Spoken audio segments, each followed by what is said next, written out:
Okay, we are back again. आवाज आ रही ना? Hello, yes sir. ठीक है। थोड़ा सा ये मैं समझाऊं, वैसे खत्म होने वाले।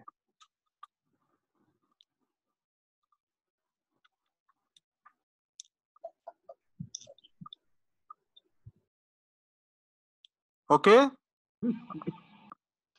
Yes sir, continue. Okay, continue. ये यहाँ देखें आप, पिंस हैं, ये मोलर है, mandibular molar. These are wide cavities here, and इसको केप करना है with amalgam, and you can see here one pin is placed here. It is again sometime we can use, but this area is dangerous area. This is the mid of the mesial surface, or that is this area is fine, that you can place here, and again a mid पे यहाँ लगाई गई है. Otherwise you have to avoid this, again a mid of this distal area. It should, it may, there's a groove into the mesial distal side, into the root, that may, your pin may go into the periodontium, but that you can do that. Here again अगर आप देखें, this maxillary premolar, or ये maxillary premolar, and these pins, two pins are placed here to give the retention, and then lining दी गई है, and these circumferential आप ये use करेंगे bands, matrix band, and then you can see here amalgam restoration with all these mesial surface, palatal surface, and distal surface build. The two pins are placed here to get the retention. Sir interior में horizontal pin use कर सकते हैं? Interior में pins use नहीं होते sir, fabric pin use होते हैं, fabric के। नो फाइबर वो पोस्ट होती है, used in after root canal treatment, but there no pins are used, okay, in interior area. Pins, they are metallic pins, they are very discoloration, और क्योंकि आप composite use करते हैं, so all your adhesive restoration we use, there's no need to use the pins. अभी तो हम posterior भी use नहीं करते, ठीक है। ये एक समझें कि एक पुराना था, आजकल पिंस बहुत कम रेयरली यूज होते हैं, क्योंकि एडहेसिव यूज होते हैं ज्यादातर, ठीक है। परफोरेशन पल्प में, जैसे मैंने बताया कि आप ड्रिल कर रहे हैं, you can drill into the pulp. अगर पल्प ड्रिल हो जाए तो क्या करेंगे, क्या होता है कि पेशेंट को पेन भी हो सकता है, और जब आप देखेंगे तो ब्लीडिंग शुरू हो जाएगी, क्योंकि you are perforating the pulp. तो अगर इस तरह से सिचुएशन आ जाए तो just remove the drill and just seal that perforated area with your calcium hydroxide, जैसे डायरेक्ट पल्प कैपिंग जिस तरह से हम करते हैं, एंड रेस्टोरेशन पर। अगर पेन वगैरह रहे तो फिर रूट कैनाल भी कभी करनी पड़ती है। परफोरेशन इन पेरोडोंटल टिश्यूज, बिल्कुल पेरोडोंटल आप चले जाएं, जंजाइवल सल्कस से ड्रिल आपकी बाहर निकल आए, so that's very dangerous. So sometimes we need the sealing of that perforation area, or sometimes even we remove the root or remove the tooth as well. So amalgam की resistance, अगर pin लगाने से क्या मिलता है, हमें retention मिलती है, तो रिटेंशन मिलेगी, मगर रेजिस्टेंस अमलगम की कम होती है इसमें, क्योंकि पिन होती है, तो पिन की वजह से थिकनेस पे थोड़ा इफेक्ट होता है। जैसे मैंने बताया कि ये एक पुरानी चीजें हैं, pins and slots and all these mechanical features. अभी जो हम जिस दौर में रह रहे हैं वो एडहेसिव रेस्टोरेशंस हैं, तो adhesives are always used, and for amalgam again, जैसे आप कंपोजिट के लिए एडहेसिव यूज करते हैं, तो अमलगम बॉन्डेड अमलगम रेस्टोरेशन जिसको हम कहते हैं, these amalgam adhesives are also available, or amalgam these are giving the retention to your amalgam as equal as you are using the pins. तो pins का disadvantage ये है कि जैसे मैंने बताया कि you have to drill into the dentine, फिर you have to insert the pin into the dentine, that pin may create some stresses, sometimes even the fractures, minor micro fracture into the dentine, pin you can drill into the pulp, you can drill into the periodontium. So there are so many and pin एक metallic कभी उसमें rusting भी हो जाती है कभी ये, तो सारी ये disadvantages हैं, no doubt, but it gives the retention.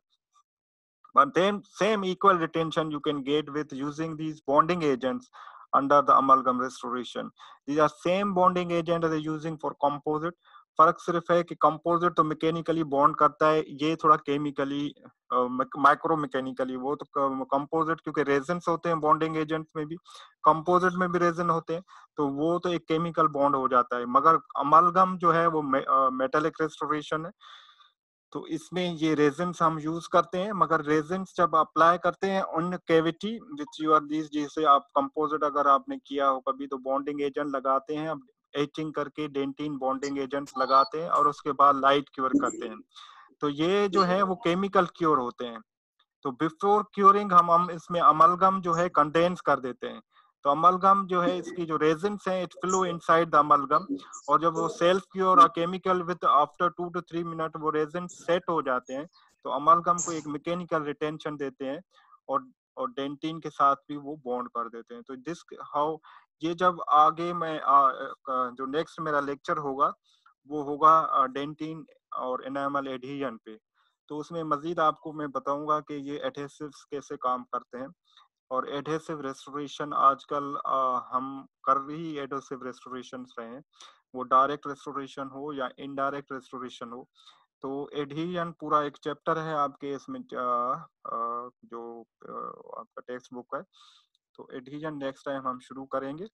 ये जैसे हमने अमलगम का बताया, अमलगम इटसेल्फ बहुत कम यूज हो रहा है आजकल, जैसे मैंने बताया कि बहुत सी उसमें डिसएडवांटेजेस हैं करंटली कंपेयर इट विद जो चीजें अवेलेबल है हमारे पास।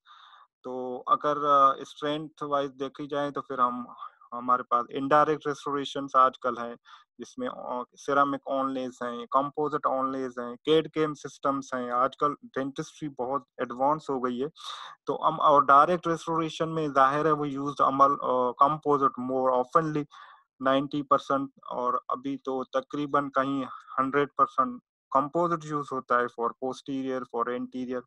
अमलगम ऐसा ऐसा कम होता जा रहा है, but these are the basic things of operative dentistry. और इसको आपने बहरहाल अभी हम इसको पढ़ा रहे हैं, दुनिया भर में अमलगम पढ़ाया जा रहा है, अमलगम यूज भी हो रहा है, तो you should learn and you should use also this amalgam. बाकी आगे जो होगा वो कंपोजिट होगा, वो जो इम्पोर्टेंट है, जैसे उससे पहले हम एडहेजन पढ़ेंगे ताकि हम कंपोजिट और एडहेसिव रेस्टोरेशन को सही तरीके से समझ पाए। ठीक है, कोई क्वेश्चन हो तो आप पूछ सकते हैं।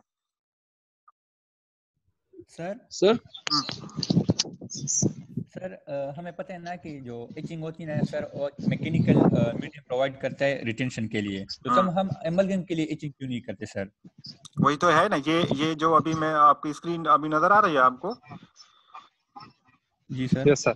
हाँ, यहाँ ये एचिंग करते हैं ना, ये बॉन्डेड अमलगम रेस्टोरेशन यही है। जैसे आप कंपोजिट करते हैं ना, यहाँ आपने कैविटी प्रिपेयर की और एच किया। एच तो हम डेंटिन और हम एनामल को करते हैं ताकि अंदर माइक्रोपोर्स बने, ठीक है ना। उसमें जब आप रेजन बनाते हैं तो वो रेजन इन्फिल्ट्रेट करता है उस पोर्स में, ठीक है ना। तो वो ये एचिंग करके बॉन्डिंग करके यहाँ जो बॉन्ड लगाते हैं ना, वो कंपोजिट वाले बॉन्ड से थोड़ा सा डिफरेंट इसलिए, तो कंपोजिट बॉन्डिंग जो है लाइट क्योर होता है, वो लाइट दिखाते हैं तो वो क्योर हो जाता है, उसके बाद हम कंपोज लगाते हैं। ये बिफोर क्योरिंग आप इसमें अमलगम इंसर्ट करेंगे, अमलगम कंडेंस करेंगे, क्योंकि अमलगम में रेजिन्स वगैरह नहीं होता, अमलगम में रेजिन्स वगैरह नहीं होता। अमलगम में एक आपको you know the composition of amalgam, तो अमलगम में वो अनक्योर्ड रेजिन्स होंगे वो अंदर अमलगम में चले जाते हैं, ठीक है। और ये जो रेजिन्स हम अप्लाई करते हैं फॉर अमलगम वो सेल्फ क्योरिंग और आपको पता है कि जो पॉलीमर्स होते हैं दे आर लाइट क्योर भी होते हैं, दे आर सेल्फ क्योर भी होते हैं, हीट क्योर भी होते हैं। तो यहाँ फिर हम सेल्फ क्योर वाली जो है वो टेक्नोलॉजी यूज करेंगे। तो सेल्फ क्योर ऑटोमेटिकली दो ट्यूब्स होते हैं, और जब उनको मिक्स करके हम अप्लाई करते हैं तो आफ्टर 2 to 3 मिनट्स वो सेट हो जाता है अमलगम में इंसर्ट, तो वो हार्ड हो जाता है और उसमें मैकेनिकल रिटेंशन आ जाती है विद अमलगम। तो ये मैकेनिज्म है बॉन्डेड अमलगम रेस्टोरेशन का। कंपोजिट से थोड़ा सा डिफरेंट है, क्योंकि कंपोजिट में तो रेजिन्स होते हैं, तो उसके साथ एक केमिकल पॉलीमराइजेशन हो जाती है और बॉन्ड हो जाता है ऑफ रेजिन जो हम बॉन्डिंग में यूज करते हैं, और रेजिन जो आपके कंपोजिट में होते हैं। समझ रहे हैं आप? जी सर।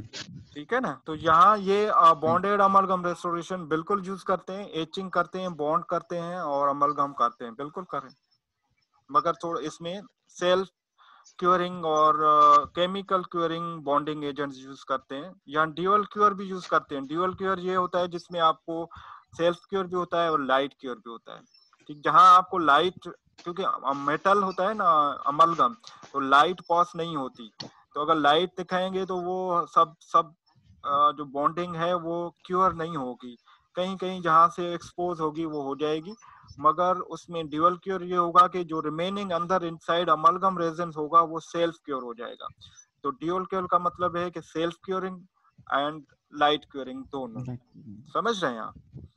तो ये बॉन्डिंग एजेंट्स हम यूज करते हैं। जो नेक्स्ट मेरा होगा कमिंग मंडे को, वो होगा बॉन्डिंग पे ना, और वो एडहेजन पे होगा, और एडहेसिव्स हो जो भी डिफरेंट टाइप्स के एडहेसिव्स हैं और डिफरेंट उसमें मैकेनिज्म ऑफ एडहेजन क्या है, तो वो फिर ज्यादा क्लियर हो जाएगा आपको। ओके, सर ये जो डेंटिनल पिन है, इससे सेंसेशन हो, वो तो डेंटिनल पिन जो है वो डेंटिन में लगते हैं, तो उससे सेंसेशन नहीं होती थ्रू डेंटिन या कोई मतलब कंडक्टेंस आफ्टर रेस्टोरेशन या ड्यूरिंग आप ड्रिलिंग कह रहे हैं? जी सर। ड्यूरिंग ड्रिलिंग भी, उसके बाद भी अगर रेस्टोरेशन आपने लगा ली, आपके पिन्स जो है वो तो एलाई से बने होते हैं ना, तो वो तो उसी से भी सेंसेशन नहीं होती डेंटिन को? नहीं ऐसा कुछ नहीं। जब तक आपकी लीकेज ना हो रेस्टोरेशन में तो सेंसिटिविटी नहीं होती, ठीक है ना। तो कोई ऐसा कोई केमिकल रिएक्शन नहीं होता पिन और अमलगम का। Excuse me sir. जी जी सर, अगर हमें एक कम्प्लेक्स अमलगम रेस्टोरेशन करनी हो ना, और लास्ट टाइम पेशेंट ने इंटरमीडिएट रेस्टोरेशन की हो और कैल्शियम हाइड्रोक्साइड की बेस दी हो, जब दोबारा पेशेंट आ जाए परमानेंट रेस्टोरेशन के लिए और हमें प्रीवियस रेस्टोरेशन रिमूव करनी होती है, तो ये जो कैल्शियम हाइड्रोक्साइड की बेस हमने लास्ट टाइम दी थी, ये भी रिमूव करनी होती है कि उसके ऊपर सर हम अमलगम रेस्टोरेशन देंगे? एक तो calcium hydroxide is not a base material, is a lining material, ठीक है ना। तो कैल्शियम हाइड्रोक्साइड लाइनिंग मटेरियल है। आपका क्वेश्चन ये है कि हम लाइनिंग वो रिमूव करें या ना करें। लेकिन लास्ट टाइम हम ये डिस्कस कर चुके थे, 2 मेथड्स होते हैं। एक इनडायरेक्ट रेस्टोरेशन मैंने बताई थी और एक बताई थी स्टेप वाइज एक्सकेवेशन। तो स्टेप वाइज एक्सकेवेशन अगर आपने की हुई है, स्टेप वाइज एक्सकेवेशन ये है कि जब आपने इनिशियली कैल्शियम हाइड्रोक्साइड लगाया था तो उस वक्त का केरीज थी एट द फ्लोर, और उस केरीज के ऊपर आपने कैल्शियम हाइड्रोक्साइड लगाया था और उसके ऊपर आपने बेस GIC वगैरह लगाया था। तो आफ्टर 2 to 3 to 6 मंथ आप उसको बुला रहे हैं, तो then you have to remove the base and lining. आपको लाइनिंग रिमूव करनी है, और जो केरीज आपने छोड़ी हुई थी then you have to remove that caries, और फिर आप उसको लाइनिंग दे के फिर परमानेंटली सील कर देंगे। और कभी कुछ जो स्कूल ऑफ थॉट्स ये भी होता है, कहते हैं कि आपको लाइनिंग रिमूव करने की जरूरत नहीं है। अगर इतनी केरीज आपने फ्लोर पे नहीं छोड़ी तो there is no need to remove the lining, just remove the जो टेम्परेरी रेस्टोरेशन आपने दी हुई है and seal it with your permanent restoration. तो ये डिपेंड करता है कि जब आपने लाइनिंग शुरू में इनिशियली दी थी तो उस वक्त केरीज कितनी छोड़ी हुई थी आपने, ठीक है ना। जी सर। तो मोस्टली हम रिमूव नहीं करते लाइनिंग, मगर if there is a caries, you find the caries under your lining, then you must remove the lining, and then you must remove the caries as well, and then you fill it again. Right. Okay. Sir अगर cavity 2.5 से deep हो तो वहां पे base देना लाजमी होगा, फिर उसके बाद अमलगम लगाना होगा। जैसे एग्जैक्टली अगर देखें ना, लाइनिंग जब calcium hydroxide is a very brittle material, उसके ऊपर आप अमलगम कंडेंस करते हो, अच्छा खासा फोर्स लगाते हो, टूट जाता है कैल्शियम हाइड्रोक्साइड। तो बेहतर है कि एक बेस मटेरियल दें, वो ग्लास आइनोमर का। डेफिनेटली डीप कैविटी होगी तो ग्लास आइनोमर्स का बेस देके फिर उसके ऊपर अमलगम कंडेंस करेंगे तो बेहतर है, दैट्स मोर बेटर।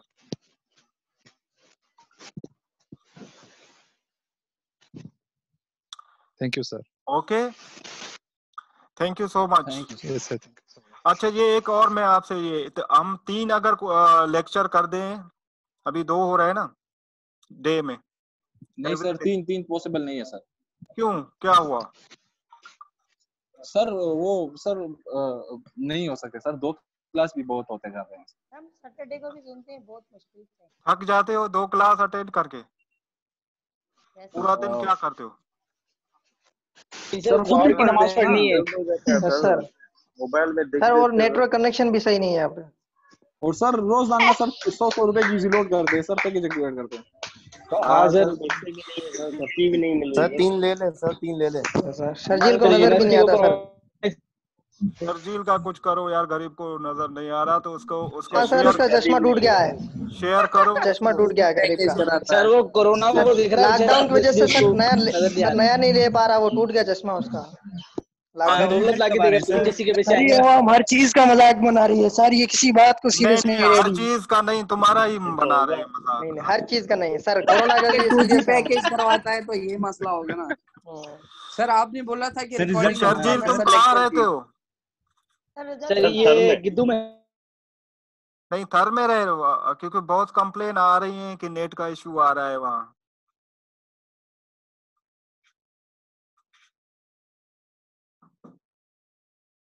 चले, मेरा भी हो गया, नेट का इशू लग रहा है। हमारे रिजल्ट के साथ उसका क्या मसला है? आजा सर रिजल्ट कोरोना को लग गया है। रिजल्ट आएगा हम तो दुआ करेंगे कि किसी को कोविड नहीं लगे। रिजल्ट किस चीज का आपका? सर थर्ड ईयर का। थर्ड ईयर का रिजल्ट आ जाएगा, डोंट वरी। आजकल तो बस हम परेशान है अभी आपके फ्यूचर बेच का एग्जाम लेने के लिए। आज आ जाएगा result. Yes sir don't worry वाला आना चाहिए। हाँ डोंट वरी। शर्जील बोल रहे हो? सर आपने बोला था रिकॉर्डिंग दूंगा मैं लेक्चर की। सर यार मैंने रिकॉर्डेड किए हुए हैं लेक्चर, अब ये इशू हो रहा है कि किस तरह से मैं भेजूं। मैं उससे वो कह रहे हैं कि यूट्यूब पे लगवाएं। अब यूट्यूब में मैंने कोशिश की, वो कह रहे हैं कि बहुत 40-50 मिनट की ये वीडियो है। सर सीआर की ईमेल पे सेंड कर दे सर सीआर की ईमेल पे सेंड कर, ईमेल पे हो जाएगा। आज का भी वैसे मैंने मेरे तो पूरे रिकॉर्डेड लेक्चर हैं, मैं देखता हूँ अगर ईमेल हो जाता है तो मैं कर देता हूँ। सर ईमेल पे इतनी बड़ी रिकॉर्डिंग नहीं हो पाएगी। ड्राइव के थ्रू सर, ड्राइव मुश्किल लग रहा है। मैं इस पे वो जो हमारे आईटी वाले हैं उनसे बात हो रही है मेरी, क्योंकि ये मेरा सिर्फ नहीं है, पूरा जो है वो सबके रिकॉर्डेड लेक्चर है। तो ये हम कोशिश कर रहे हैं कि वो आपको मिल जाए, तो ये हो जाएगा। हाँ, रिकॉर्डेड लेक्चर अवेलेबल है सिर्फ हमें। सर ऑनलाइन एग्जाम होंगे सर? अभी आप लोगों को तो आप क्या कह रहे हैं, पूरा साल चलेगा? लोग नहीं होंगे ऑनलाइन, इंशाल्लाह आपका वही होगा। चले ठीक है, बाकी ऑनलाइन ओपीडी होगी। ऑनलाइन ओपीडी तो तुम बनोगे भी ऑनलाइन डेंटिस्ट, ठीक है? ओके, बाकी आपका जो भी अल्लाह हाफिज। अभी मैं जा रहा हूँ सर, जुम्मे की नमाज पढ़ ली।